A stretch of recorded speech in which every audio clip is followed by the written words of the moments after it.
आज किलानापुर में भैया को बंद कर संगीत व्यासपीठ पर विराजमान परम आदरणीय देवव्रत जी महाराज, हमारे सभी श्रद्धेय वरिष्ठ जन, सभी माताएं, महाराज जी के साथ आपके साथ पधारे हुए सभी विद्वज्जन, संगीत मंडली, हमारे सभी अनुजवत छोटे भाई, आपने श्रीमद् भागवत कई बार सुनी होगी, कई बार सौभाग्य मिला होगा, लेकिन आदरणीय आचार्य जी ने जो धर्म के विषय में चिंता जताई, इस ओर आपका ध्यान आकर्षित करना चाहूंगा। देखें, आपके बोले के बाद कोनो ज्ञान दे वाली बात तो बची नहीं ना, हम इतना बड़ा ज्ञानी है कि आपके सामने बोल सकी, लेकिन हम सब का अपने अपने घरे जाए के आज हमार सनातन धर्म कौने स्थिति में है और आवे वाले 20 वर्ष 15-20 वर्ष बाद हम लोग कौने स्थिति में रहब, यह चीज के चिंतन, एक मंथन हमका अवश्य करे चाहिए। हमको आजादी कब मिली सभी लोग जानते हैं, 15 अगस्त 26 जनवरी को गणतंत्र हुआ। विश्व का सबसे बड़ा लोकतंत्र है। बड़ा अच्छा महाराज जी ने कहा कि भाई ये देश ही नहीं है, ये हमारी माता, क्यों ही नहीं कहा कि हम जापान माता जा रहे हैं, अमेरिका माता जा रहे हैं, कहां से आ रहे हैं, हम इंग्लैंड माता से आ रहे हैं। मां की श्रेणी में अपने राष्ट्र को रखा है और विश्व का सबसे बड़ा लोकतंत्र है, परमाणु शक्ति संपन्न राष्ट्र है। विश्व के बहुत गिने चुने राष्ट्र परमाणु शक्ति संपन्न राष्ट्र हैं। चीन के बाद सबसे बड़ी सेना है। जल थल वायु बहुत भारी तादाद में, और इसके अलावा अर्धसैनिक बल, बीएसएफ, सीआरपीएफ, तमाम आईटीबीपी, सीआईएसएफ। आप कल्पना करिए, हम किसी दूसरे देश से नहीं हारे हैं। 16 जनवरी 1990 धर्म के आधार पर, हिंदू होने के कारण, एक रात के अंदर कश्मीर से 5 लाख हिंदुओं को विस्थापित कर दिया गया। एक भी समाचार चैनल नहीं बोला, एक भी राजनीतिक दल नहीं बोला, और बड़े खेद के साथ कहना पड़ रहा है कि बहुत बड़े बड़े धर्माचार्य भी इस विषय में मौन रहे।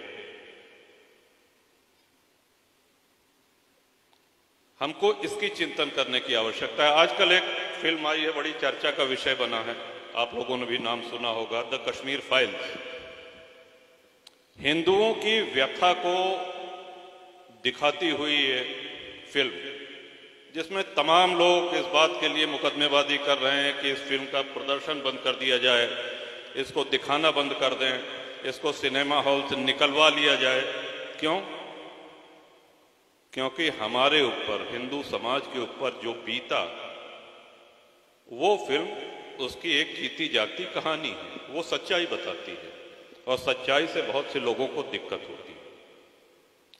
विश्व में अनेक सभ्यताएं हैं, अनेक संस्कृतियां हैं, लेकिन हमारे लिए ये बहुत सौभाग्य और गर्व का विषय है कि सबसे पुरानी संस्कृति और जीवित संस्कृति हम इसलिए कहते हैं कि आज से 5000 वर्ष पूर्व, 10,000 वर्ष पूर्व, शिशु के जन्म से लेकर के उसके अंतिम संस्कार तक जो जो रीतियां अपनाई जाती थी, जो जो कर्मकांड होते थे, आज भी वही जीवित है।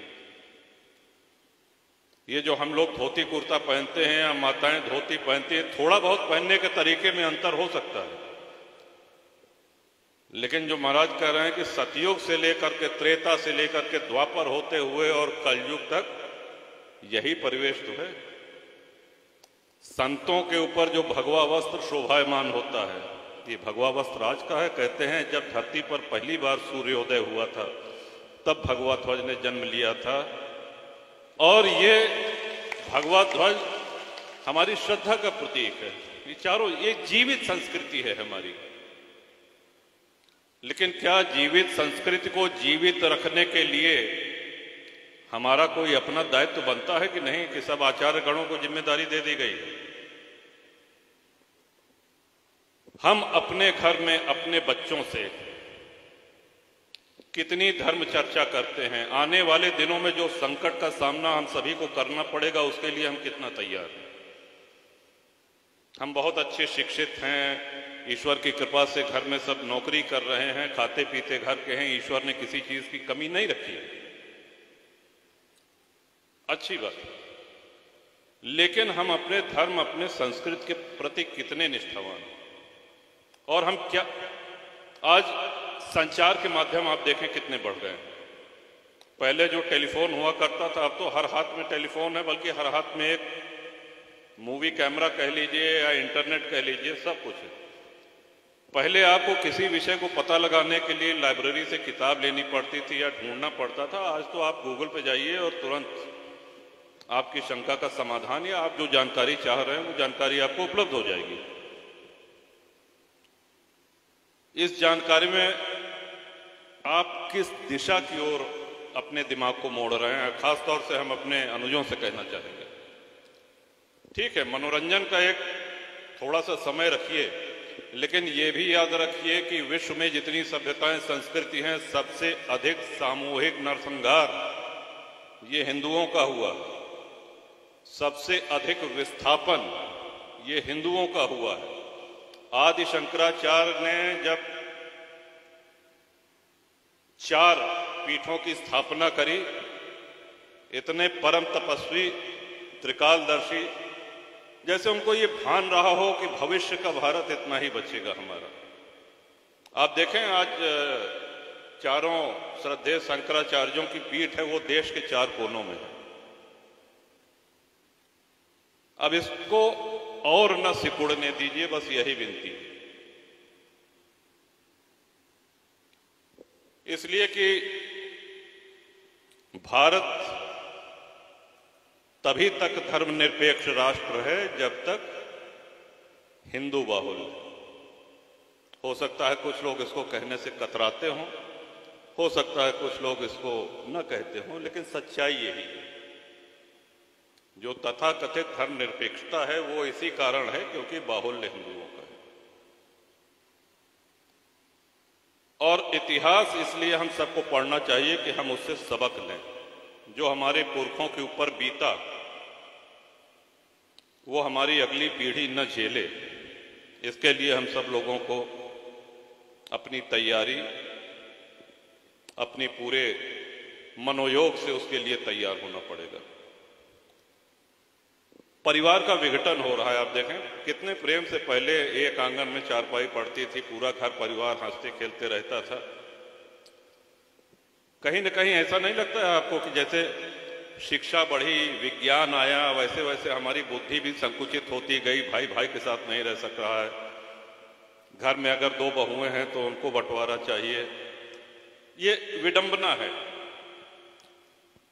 और मनोरंजन के साधन आए। पहले क्या था कि दादा दादी, नाना नानी धर्म विषयक कथा कहानी सुनाते थे। आज किसी को मोबाइल से फुर्सत नहीं है। आप जो माताएं बैठी हैं स्वयं सोचें कि जितना धर्म के त्योहारों के विषय में और तीज त्योहारों के विषय में जितनी आपको जानकारी है, क्या अगली पीढ़ी को उतनी जानकारी है? और नहीं है तो इसके दोषी कौन है? दोषी हम सिखा क्या रहे हैं अपने बच्चों को? ठीक है, जीविकोपार्जन के लिए जैसा कि आचार्य जी ने कहा, आज के समय में अंग्रेजी जानना अच्छी बात है और कहीं न कहीं वो आपकी नौकरी में, आपके भविष्य के लिए वो सहायक भी बनेगी अंग्रेजी का ज्ञान। लेकिन हमारे दिमाग में ये भ्रम हो जाए कि साहब अंग्रेजी हिंदी से बेहतर है, या हमको विकसित दिखने के लिए हिंदी छोड़ के हम अंग्रेजी बोलना शुरू कर दें, इस हीन भावना से हमको ऊपर आना पड़ेगा। जो भी हमारा स्वदेशी है, जो भी सनातनी है, वही श्रेष्ठ है। इस दृढ़ भावना के साथ हम सभी लोगों को आगे होना पड़ेगा। और जहां तक प्रभु की बात है, आप देखें, भगवान श्री राम राजपाट छोड़ दें, संपत्ति छोड़ दें, वनवास चला गए, आभूषण उतार दें, बलकल वस्त्र धारण कर लें, लेकिन धनुष बाण छोड़ें का? धनुष बाण काहे बरे ले? अरे भगवान श्री राम की बात जाने दीजिए, हनुमान जी महाराज का लहरात रहे बताओ, और वही गदा से कई जने का सुधार है। अगर गदा न हो, हमारा आशय आप समझ गए होंगे, शास्त्र के साथ शस्त्र, दुरुपयोग नहीं, आत्मरक्षा के लिए, अपनी संस्कृति, अपनी सभ्यता की रक्षा के लिए। ये हमारे वेदों में, हमारे धर्मशास्त्रों में कहा गया है।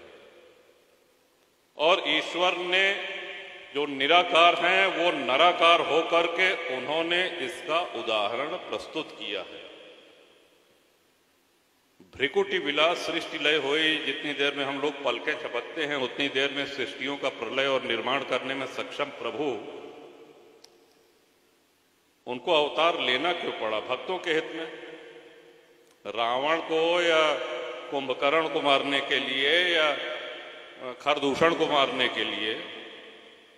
क्या ये आवश्यक था कि भगवान आते? उनके तो भ्रिकुटी विलास सृष्टि लय हुई, लेकिन आकर के उन्होंने आने वाले युगों में सनातनियों की पीढ़ियां उनके उस मर्यादा पुरुषोत्तम रूप का चिंतन करें और अपनी मुक्ति का मार्ग प्रशस्त करें, इसलिए उन्होंने आकर के अवतार लिया। भगवान श्री राम ने, भगवान श्री कृष्ण ने लीलाएं करी, हमको सन्मार्ग दिखाया।